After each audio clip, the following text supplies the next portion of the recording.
É para que cada um de nós se eduque e aplique, se torne um ser humano, mais educado na vida, com o outro ser humano, independente de religião, de sexo, de cor, de posição social, com o outro ser humano e com o mundo de um modo geral. Então, o que é que nós fazemos dentro da casa espírita? Porque muitas pessoas não conseguem ainda aplicar isso, porque estão nos primeiros passos. Porque não conseguiram ainda, passos, né? Não conseguiram ainda, vamos dizer, eu gosto de fazer essa comparação. Muitos entram no espiritismo, mas o espiritismo não entrou nele ainda. Porque a hora que todos esses ensinamentos entrarem na consciência e no coração, o que vai acontecer? Não precisamos de paredes, nem de títulos na parede dizendo que é uma casa espírita, uma creche espírita. Eu posso ser espírita na minha demonstração de fraternidade em qualquer ambiente. Seria um templo. O templo imenso. é a natureza. O templo é a natureza. O templo é a natureza. Por isso que Jesus dizia, o Filho do Homem não tem onde repousar a cabeça. Qualquer lugar para Jesus era o lugar adequado. Marina, isso é interessante. Você falou também da gente entrar para o Espiritismo e o Espiritismo não entrar para nós, em nós. Isso acontece porque nós não nos preparamos para isso também, não deixamos, nós fechamos o coração, vamos usar o coração mesmo, o coração está endurecido, por isso que não consegue entrar na gente, ou a gente que segura mesmo, né? Fecha, não é porque falta. É um processo de educação.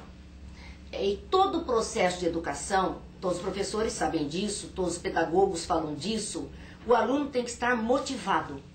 O aluno tem que querer. Ele tem que, de alguma forma, estar desejoso de aprender. Senão, ele não vai aprender. Por isso, nós temos tantas diferenças de comportamento. Há aquelas pessoas que adentram o templo espírita, mas esperando o quê? Que ele resolva o seu problema, que como varinha mágica faça plim-plim e na saída a vida já seja outra. Então que ele não tenha que fazer qualquer esforço, de preferência que não precise mudar nada na vida dele. Então ele vai semanalmente à casa espírita, ouve aquele evangelho, se é que ouve, entra por um ouvido, sai por outro, recebe o seu passe e acha que é uma bênção, que por conta daquilo a semana dele está garantida. E vai embora para casa continuando com a mesma maneira de ser. Na verdade, não houve para ele um motivo, uma motivação para que ele abrisse coração e cabeça a fim de aprender.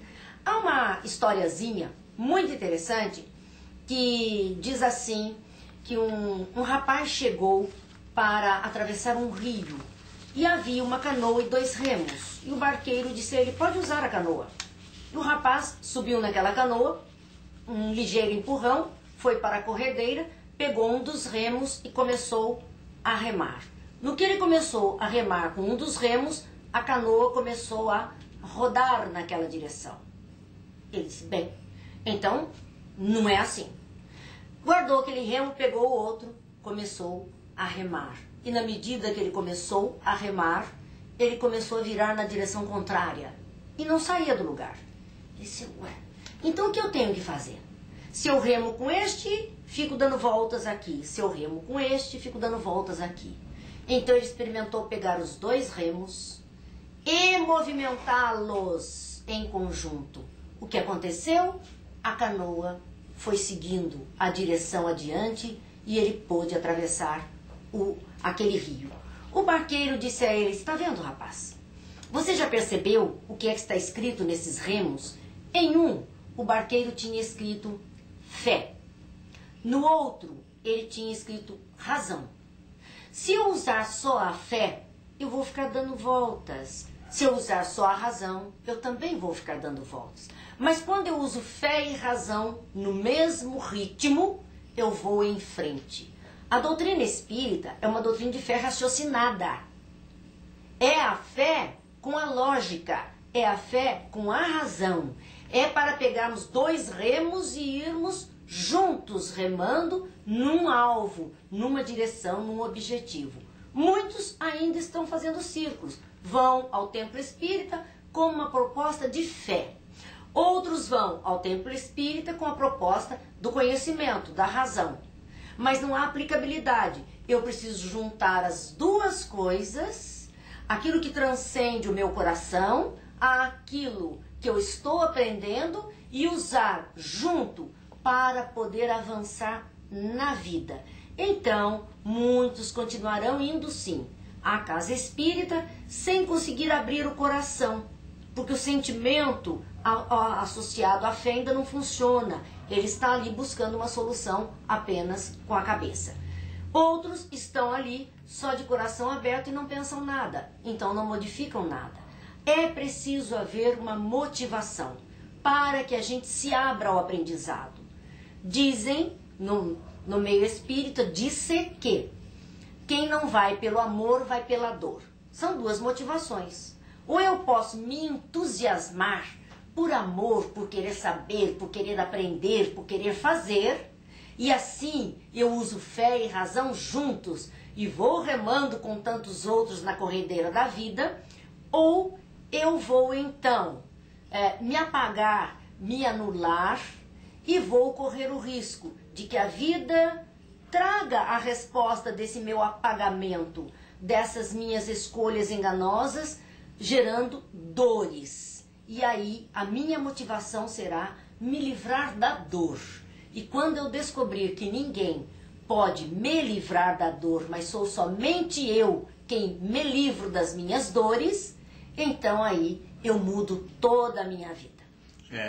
Esse problema da fé, né? Quer dizer, há dias eu estava estudando da cura pela fé e a cura pelo médico, né? E o médico diz que trabalha com a fé, com a cura espiritual e a medicina juntos. Se o paciente tiver fé, ele vai ser curado.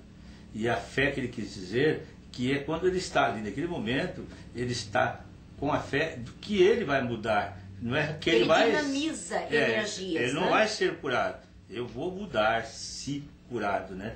Quer dizer, é uma proposta firme. Aí ele, se não tiver só a fé que vai ser curado, não adianta. Não tiver proposta, não adianta. Marina, nós chegamos ao final do nosso programa. Pena. Foi uma beleza, né? Que assunto que é nos muito traz, rápido. que é muito. Nós precisamos aumentar. Vamos fazer uma campanha lá com o diretor da TV. Marina, fique à vontade para poder despedir dos nossos amigos. Eu quero desejar a todos uma semana de paz, de alegria, dizer que as casas espíritas estão sempre de portas abertas. Agora vocês já sabem o que existe lá dentro.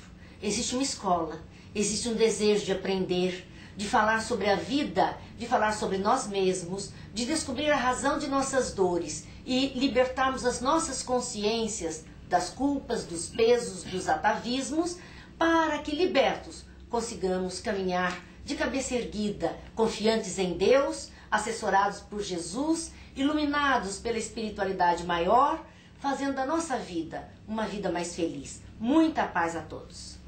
Meus amigos, a todos vocês que estão nos assistindo, que estão aí firme com o pensamento conosco, muito obrigado, uma boa semana para todos.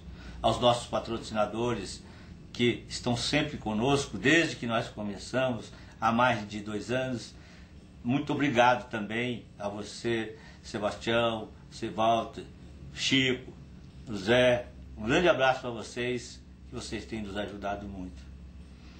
Queremos agradecer a Deus, nosso Pai, a Jesus, nosso Mestre e Senhor, que nos deram esta oportunidade de estarmos aqui falando com você sobre isso de uma maneira tão fácil e que nós às vezes temos tanta dificuldade de aprender.